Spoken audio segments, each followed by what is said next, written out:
ವಿಜಯ Vishwavani top ನ್ಯೂಸ್ಗೆ ಸ್ವಾಗತ. ನಾನು ಸೀಮಾ ಬಂಗಾರಪ್ಪ. ಮನೆಯೊಂದು 3 ಬಾಗಿಲಾಯ್ತ ಕಾಂಗ್ರೆಸ್ ಅತಂತ್ರ ಸ್ಥಿತಿಯಲ್ಲಿ ಕೈ ನಾಯಕರು. ಕರ್ನಾಟಕ ಕಾಂಗ್ರೆಸ್ನಲ್ಲಿ ಅಧಿಕಾರ ಹಂಚಿಕೆ ಕುರಿತು ಗೊಂದಲ ಮತ್ತಷ್ಟು ಗಂಭೀರ ಹಂತಕ್ಕೇರಿದೆ. ದೆಹಲಿಯಲ್ಲಿರುವ ಎಐಸಿಸಿ ಅಧ್ಯಕ್ಷ ಮಲ್ಲಿಕಾರ್ಜುನ್ ಖರ್ಗೆ ನಿವಾಸದಲ್ಲಿ ಇದೀಗ ರಾಜ್ಯ ಕಾಂಗ್ರೆಸ್ನ ರಾಜಕೀಯ ಕೇಂದ್ರವಾಗಿ ಪರಿಣಮಿಸಿದೆ. ಸಿಎಂ ಸಿದ್ದರಾಮಯ್ಯ ಹಾಗೂ ಡಿಕೆ ಶಿವಕುಮಾರ್ ನಡುವಿನ ಪವರ್ ಶೇರಿಂಗ್ ಹೋರಾಟಕ್ಕೆ ಪರಿಹಾರ ಕಾಣಲು ಇಂದು ಖರ್ಗೆ ಮನೆಯಲ್ಲಿ ನಿರ್ಣಾಯಕ ಮಾತುಕತೆಗಳು ನಡೆಯಲಿವೆ. ಇದರ ನಡುವೆ ಡಿಕೆ ಶಿವಕುಮಾರ್ ಶಾಸಕರ ಬೆಂಬಲ ಪಡೆಯಲು ದೊಡ್ಡ ಮಟ್ಟದ ಕಸರತ್ತನ್ನ ನಡೆಸುತ್ತಿರುವುದು ಖಚಿತ ಎನ್ನಲಾಗ್ತಿದೆ. ಸುಮಾರು 30ಕ್ಕೂ ಹೆಚ್ಚು ಶಾಸಕರೊಂದಿಗೆ ಸಂಪರ್ಕ ಸಾಧಿಸಿಕೊಂಡು ತಮಗೂ ಬೆಂಬಲವಿದೆ ಎನ್ನುವ ಪರೋಕ್ಷ ಸಂದೇಶವನ್ನ ನೀಡಿದ್ದಾರೆ ಎನ್ನುವ ಚರ್ಚೆ ನಡೆಯುತ್ತಿದೆ. ಹಾವೇರಿ ಜಿಲ್ಲೆಯ 3 ಶಾಸಕರು ಡಿಕೆ ಶಿವಕುಮಾರ್ ಅವರನ್ನ ಭೇಟಿ ಮಾಡಿದ್ರು. ಅವರು ಸಿಎಂ ಆಪ್ತ ವಲಯ ಸೇರಿದವರನ್ನ ಸೆಳೆಯಲು ಯತ್ನಿಸುತ್ತಿದ್ದಾರೆ ಎಂಬ ಮಾತು ಪಕ್ಷದೊಳಗೆ ಜೋರಾಗಿದೆ. ಶಾಸಕ ಸಿಪಿ ಯೋಗೇಶ್ವರ್ಗೆ big relief. Mega city project ಪ್ರಕರಣದಲ್ಲಿ ಕಾಂಗ್ರೆಸ್ ಶಾಸಕ ಸಿಪಿ ಯೋಗೇಶ್ವರ್ಗೆ ಬಿಗ್ ರಿಲೀಫ್ ಸಿಕ್ಕಿದೆ.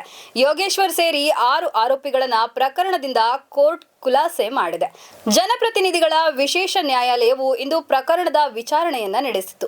ನ್ಯಾಯಮೂರ್ತಿ ಕೆಎನ್ ಶಿವಕುಮಾರ್ ಅವರು ತೀರ್ಪು ಪ್ರಕಟಿಸಿದ್ದಾರೆ. ಬೆಳಗಾವಿ ಅಧಿವೇಶನದಲ್ಲೂ ಮೊಳಗಲಿದೆ ಪ್ರತ್ಯೇಕ ರಾಜ್ಯದ ಕೂಗು. ರಾಜೂಕಾಗೆ ಸೇರಿ 26 ಶಾಸಕರು ಸಿದ್ಧ.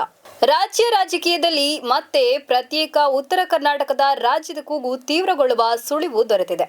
ಬೆಳಗಾವಿ ಅಧಿವೇಶನದಲ್ಲಿ ಶಾಸಕ ರಾಜು ಕಾಗೆ ಸೇರಿ 26 ಶಾಸಕರು ಪ್ರತ್ಯೇಕ ರಾಜ್ಯದ ಬೇಡಿಕೆ ಇಡಲಿದ್ದಾರೆ ಎಂದು ಉತ್ತರ ಕರ್ನಾಟಕ ಹೋರಾಟದ ಸಮಿತಿ ರಾಜ್ಯ ಪ್ರಧಾನ ಕಾರ್ಯದರ್ಶಿ ನಾಗೇಶ್ ಗೋಲಶೆಟ್ಟಿ ಶನಿವಾರ ಮಾಹಿತಿ ನೀಡಿದರು.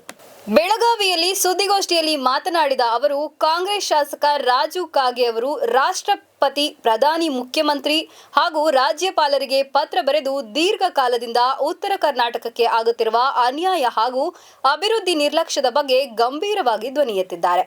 ಈ ಪತ್ರ ರಾಜ್ಯದಲ್ಲಿ ಭಾರಿ ಚರ್ಚೆಗೆ ಕಾರಣವಾಗಿದೆ ಎಂದು ಹೇಳಿದ್ದಾರೆ.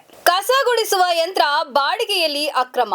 44 ಯಂತ್ರಗಳಿಗೆ 613 ಕೋಟಿ ಎಷ್ಟು ಸರಿ? ವಿಪಕ್ಷದ ಕಿಡಿ.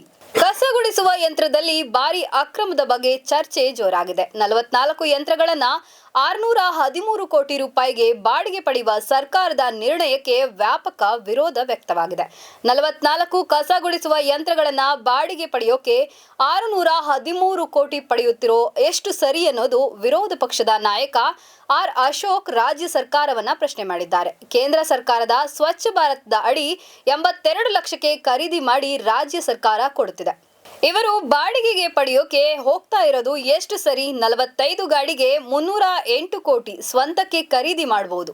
ಉಳಿದ 300 ಕೋಟಿ ಲೂಟಿ ಆಗ್ತಿದೆ. ಹೋರಾಟ ಮಾಡ್ತೇವೆ ಅಂತಿದ್ದಾರೆ ಎಂದು ವಾಗ್ದಾಳಿ ನಡೆಸಿದ್ದಾರೆ. ಪವರ್ ಶೇರಿಂಗ್ ಜಟಾಪಟಿ ನಡುವೆ ಒಟ್ಟಿಗೆ ಕಾಣಿಸಿಕೊಂಡ ಸಿಎಂ ಡಿಸಿಎಂ.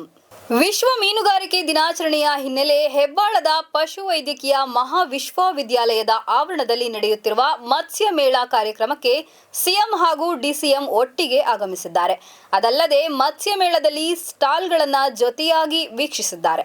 ಒಂದೇ ವೇದಿಕೆಯ ಮೇಲೆ ಅಕ್ಕಪಕ್ಕ ಕುಳಿತಿರುವ ಸಿಎಂ ಡಿಸಿಎಂ ಗುಸುಗುಸು ಮಾತನಾಡಿದ್ದಾರೆ. ನೋಡಿದ್ರಲ್ಲ ವೀಕ್ಷಕರೇ, ಇದಾಗಿತ್ತು ಇವತ್ತಿನ ಅಪ್ಡೇಟ್. ಮತ್ತಷ್ಟು ಅಪ್ಡೇಟ್ಸ್ಗಳಿಗಾಗಿ ನೋಡ್ತಾ ಇರಿ ವಿಜಯ ವಿಶ್ವವಾಣಿ. ಇದು ಜನ ಮನ ಧ್ವನಿ.